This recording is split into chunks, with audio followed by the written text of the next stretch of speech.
Buenos días, estudiantes. Reciba un cordial saludo del colegio El Paraíso de Vitarte. En esta oportunidad estamos desarrollando la segunda sesión de la semana 13. El tema es reformismo criollo.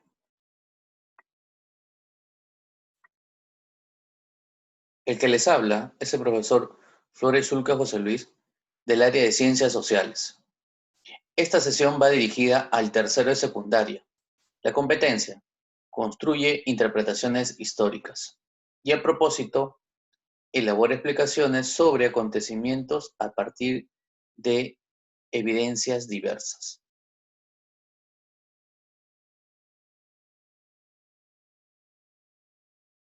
Factores que originaron la independencia, que impulsaron la independencia en nuestro país.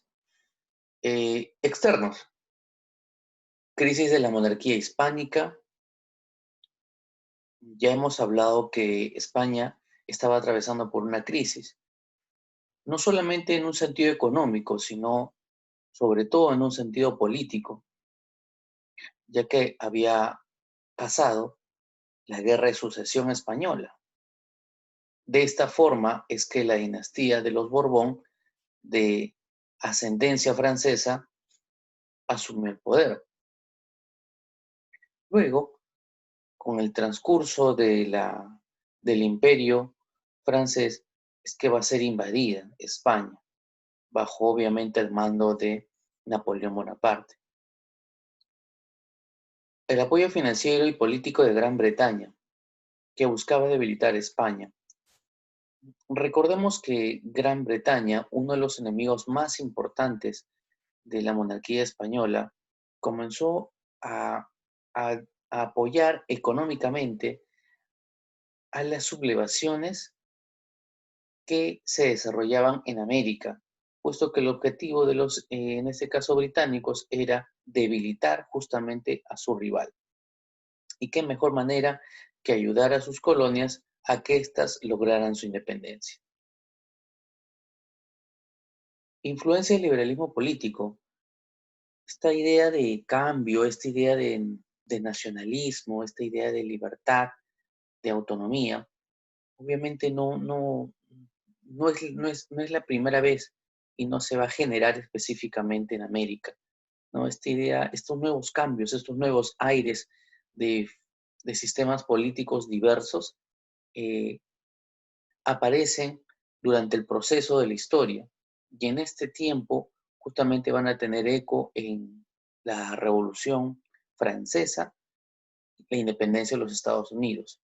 Estos dos movimientos revolucionarios van a ser de guía hacia la búsqueda del proceso, a la búsqueda de la independencia en nuestro país.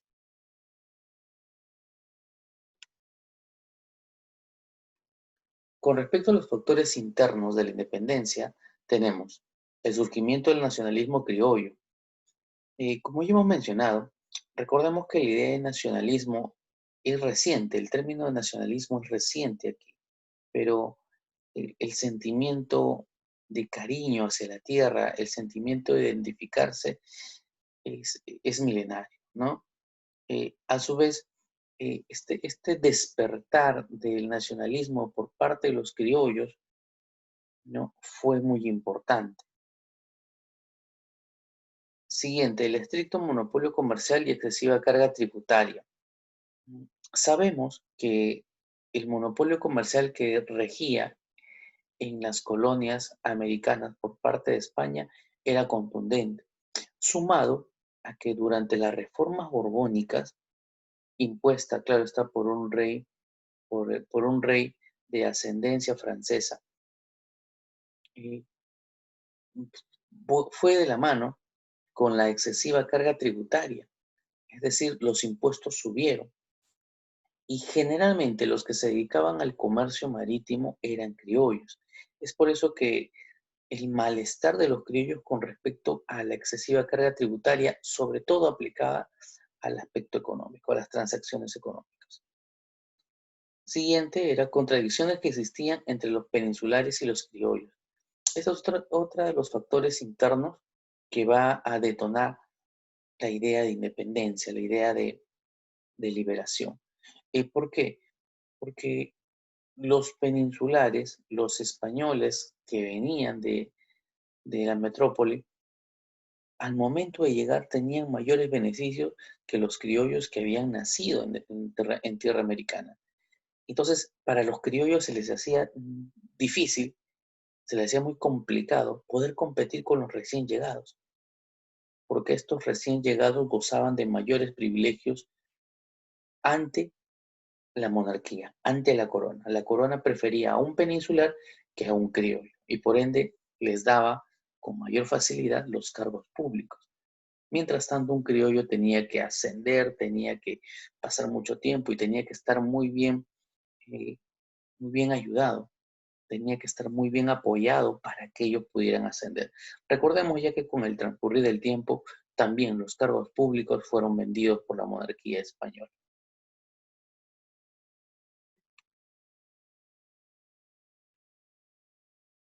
Ahora bien, estos factores van a llevar consigo los inicios de los movimientos independistas, que lo podremos trabajar en dos etapas, dos grupos. La primera etapa que se da en el año de 1808 a 1815. Los primeros insurgentes se desarrollaron en la ciudad de Caracas, Buenos Aires y México. Tras la restauración de Fernando VII, porque recordemos que Fernando VII eh, había sido retirado del poder por justamente Napoleón Bonaparte, y este a su vez nombró a su hermano José I como rey de España.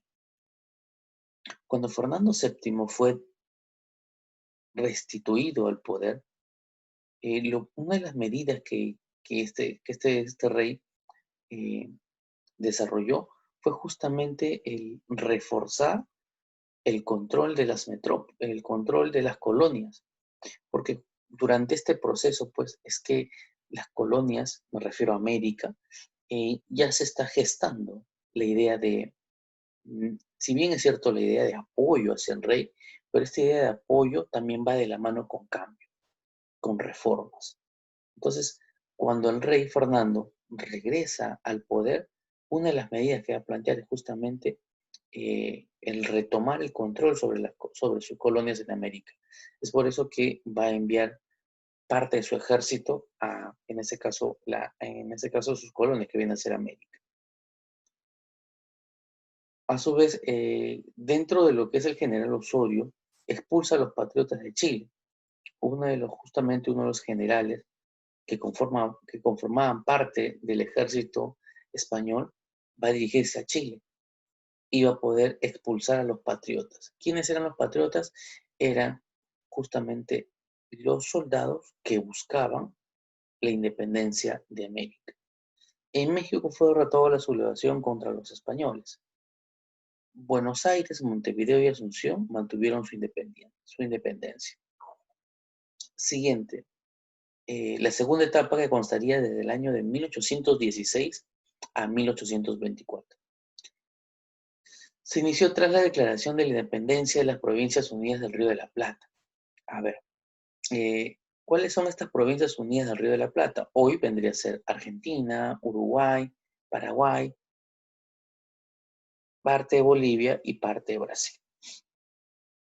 Entonces, esta parte de América del Sur mm, se proclama independiente, ¿no? A su vez, en el año de 1824, para nuestro país se gesta una gran batalla, que es la batalla de Ayacucho. ¿Por qué es muy importante esta batalla? Porque tras la culminación de la batalla de Ayacucho es que se firma la capitulación, justamente de Ayacucho. Y esto, a su vez, va a ser el documento que va a consolidar nuestra independencia, ¿no? Otras independencias, aparte de la nuestra, es la de Chile en 1818, la de la Gran Colombia es en 1819. Recordemos que los territorios que abarcó la Gran Colombia en la actualidad vendrían a ser Ecuador, Colombia, Venezuela y Panamá. A su vez, hay que recalcar lo siguiente. Nuestra independencia se proclama en el año de 1821, tras la gesta de San Martín, y se consolida en el año de 1824, tras la gesta de Simón Bolívar. También tenemos que nombrar el Reino del Brasil. Recordemos que el Reino de Brasil, que era colonia de Portugal, también va de la mano con España y con Francia. ¿Por qué? Porque nosotros sabemos que Napoleón Bonaparte, tras se envió sus tropas a España, no específicamente con la intención de invadir España. El objetivo a inicios era controlar Portugal. Y como te mencioné, cuando llegan las tropas y justamente en España habían atravesado por conflictos, incluso se da el motín de Aranjuez. Entonces, esto acontece que Napoleón se deje seducir por controlar España. Y a su vez invade Portugal, porque para Napoleón era muy importante Portugal, el reino de Portugal. ¿Por qué? Porque estaba ubicado en un lugar estratégico para el control del comercio del mar Mediterráneo. Es por eso que tras la invasión de las tropas francesas a Portugal, el rey Juan IV se escapa y se dirige a su colonia, que en ese entonces era Brasil. Cuando esto se desarrolla, después de un cierto tiempo, Juan retorna a su reino, a Portugal, y va a dejar a su hijo ahí. Y Pedro, que era el hijo de Juan, Pedro va a decidir crear el Imperio de Brasil, que se crea en el año de 1822.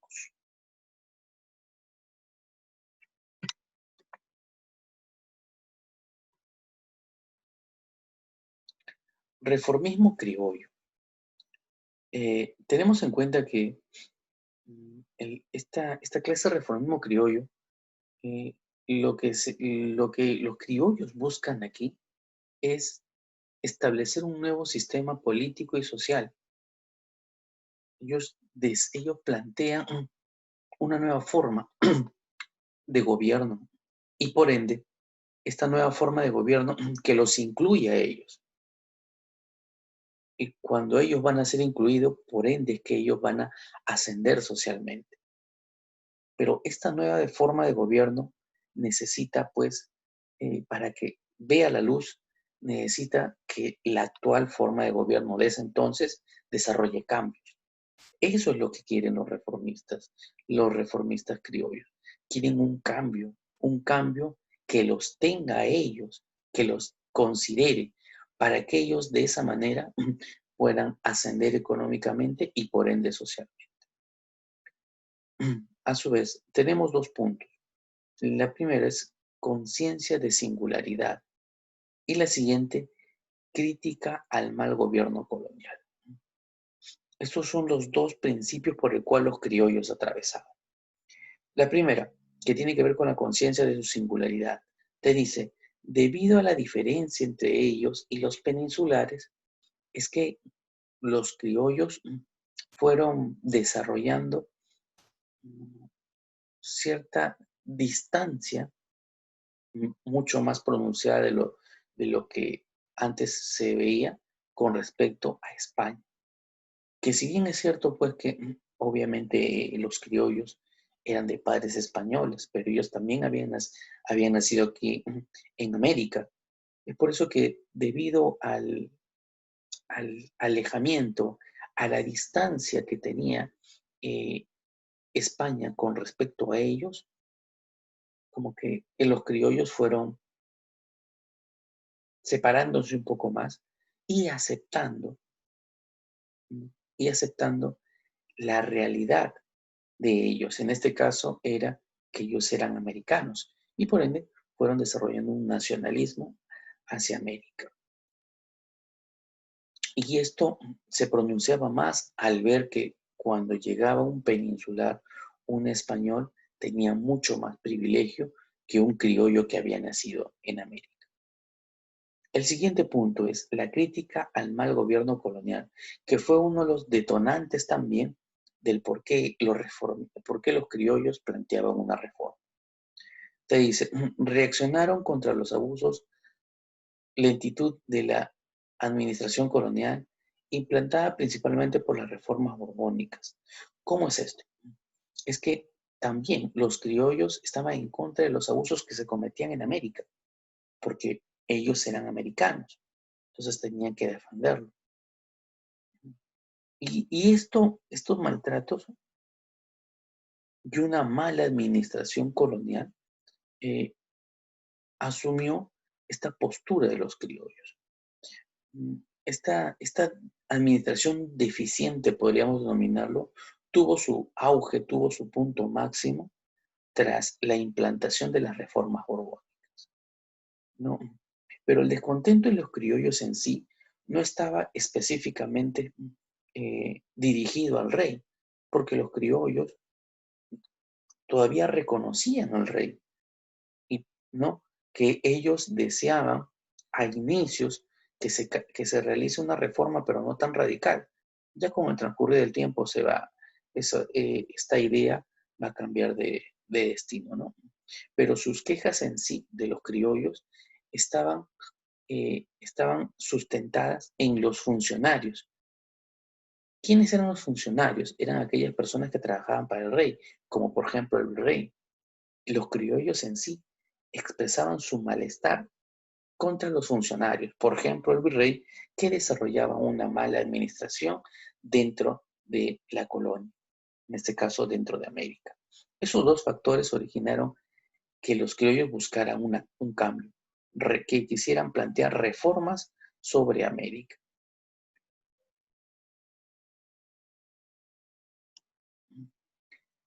Y estas reformas que te acabo de mencionar van a irse modificando en el tiempo, ¿no?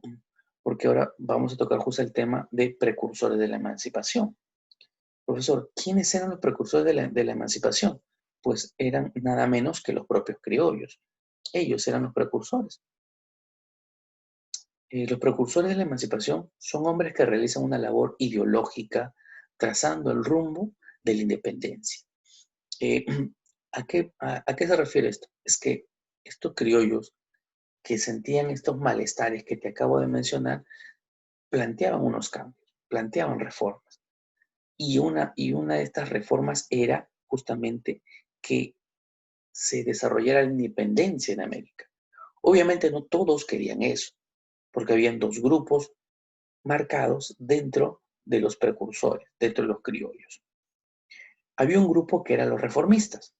Estos reformistas planteaban algunos cambios administrativos en la monarquía, pero los precursores reformistas lo que querían era continuar con España, tener esa relación con la monarquía española.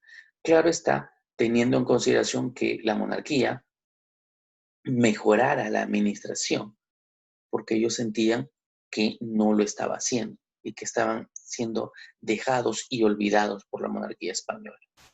Mientras tanto, en el caso de los precursores separatistas, era mucho más radical, porque ellos lo que planteaban era romper definitivamente con la monarquía española y consolidar un gobierno autónomo. Ahora bien, en el caso de los precursores reformistas, tenemos al fray Calixto de San José Tupac Inca, y él va a desarrollar justamente, una de sus obras fue La exclamación reformista. Siguiente, José Baquijano y Carrillo, obra Elogio al Virrey Jáuregui. Toribio Rodríguez de Mendoza. Este fue un rector del Real Convictorio de San Carlos, que difunde las ideas revolucionarias. Hay que tener en cuenta lo siguiente, que primero, el Convictorio de San Carlos, chicos, comienza como una especie de colegio, pero más adelante va a cambiar. ya que el Convictorio de San Carlos hoy día vendría a ser la Universidad Mayor de San Marcos. ¿Ok? Y a su vez este Convictorio de San Carlos va a cambiar también de rumbo político, ya que cuando estuvo al mando Toribio Rodríguez de Mendoza, pues planteaban en sus aulas, escuchaba ideas de reformas, pero aún teniendo en consideración la cercanía, la dependencia hacia España. Con el transcurrir del tiempo, estas ideas van a cambiar. Y en el Convictorio de San Carlos lo que se va a escuchar a grandes voces es que es momento de que el país, de que la nación logre su independencia. Siguiente, Hipólito Unanue. Muy importante ese personaje porque justamente va a desarrollar, va a ser el secretario de la Sociedad de Amantes del País. ¿Qué es esto? Es una especie de asociación de intelectuales, de criollos intelectuales, que buscaban justamente eh, lo que te mencionaba con respecto a los precursores reformistas. Es decir, que España desarrollase cambios, pero manteniendo la relación entre metrópoli y colonia. Mariano Alejo Álvarez, su obra Discurso sobre los derechos de los americanos a ocupar puestos públicos. Era justamente uno de los pedidos que planteaban los criollos. Los que te acabo de mencionar son los precursores reformistas. A continuación, vamos a mencionar a los precursores separatistas. Tenemos a Juan Pablo Vizcardo y Guzmán, obra Carta a los Españoles Americanos. Francisco de Miranda. Este personaje es bastante peculiar. ¿Por qué? Porque desarrolló una gran experiencia, ¿no? Participó, por ejemplo, en las 3 revoluciones en ese entonces, que era la Revolución Norteamericana. Estamos hablando de la independencia de las 13 colonias, la Revolución Francesa, y en América participó justamente en la Revolución Sudamericana, en el cual pues varios países obtuvieron su independencia, como ya hemos mencionado. En Venezuela quiso formar un gran ejército, porque recordamos que él era de él había nacido en esa nación. Pero cuando estaba formando este ejército para lograr impulsar su independencia, fue traicionado y fue entregado a los españoles. Y al poco tiempo él falleció. José de Ribagüero, obra Manifestación de las 28 causas. Antonio Nariño tradujo la Declaración de los Derechos del Hombre Ciudadano. Recordemos que este documento, ¿no?, en el cual contiene justamente los derechos del ciudadano, vio la luz durante el contexto de la Revolución Francesa, que es una de las obras más importantes a nivel de derechos.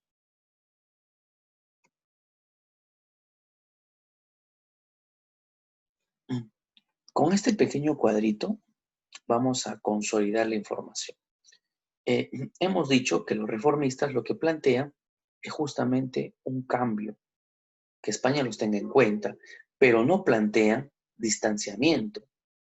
Ellos todavía quieren mantener esa relación. Mientras tanto, los separatistas es todo lo contrario.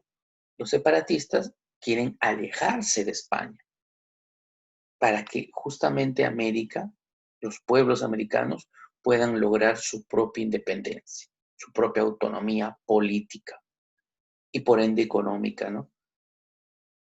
En el caso de los reformistas, estaban apoyados por la Sociedad de Amantes del País, que como te mencionaba, era una asociación en el cual pues sus integrantes eran criollos, eran intelectuales, y en esas reuniones debatían de qué forma es que se podía plantear estos cambios. Y el medio que utilizaban para difundir esta información era el Mercurio peruano, ¿no? Por lo tanto, esta idea de cambio, de mejora, inclusive en algunas ocasiones era aceptada por los virreyes, no era tan perseguida como sí lo fue en el caso de los separatistas. Porque a diferencia de los reformistas, los separatistas sí planteaban una ruptura de lazos radical entre el pueblo americano, en este caso me refiero a lo que es el Perú, con respecto a España. Estas ideas separatistas tuvieron acogida tanto en el Colegio de San Fernando, en el Oratorio de San Felipe de Nieri y más adelante en el Convictorio de San Carlos, que justamente te acababa de mencionar. Y aquí podemos apreciar, chicos, uno de los primeros números del Mercurio peruano.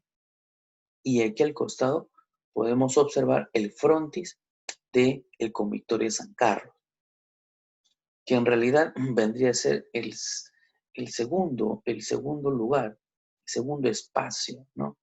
Porque recordemos que el Convictorio de San Carlos en sí aparece justamente eh, al costado del Palacio de Gobierno. Va a aparecer justamente en el convento. Y luego su segundo local va a ser, en este caso, en lo que hoy conocemos como el Parque Universitario. Hoy día se le conoce como la Casona de San Marcos.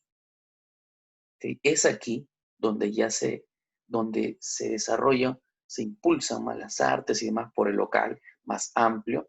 Y luego, pues más adelante, eh, ya creada la universidad, es que ya se va a desarrollar el campo, ¿no? La ciudad universitaria que hoy día nosotros conocemos.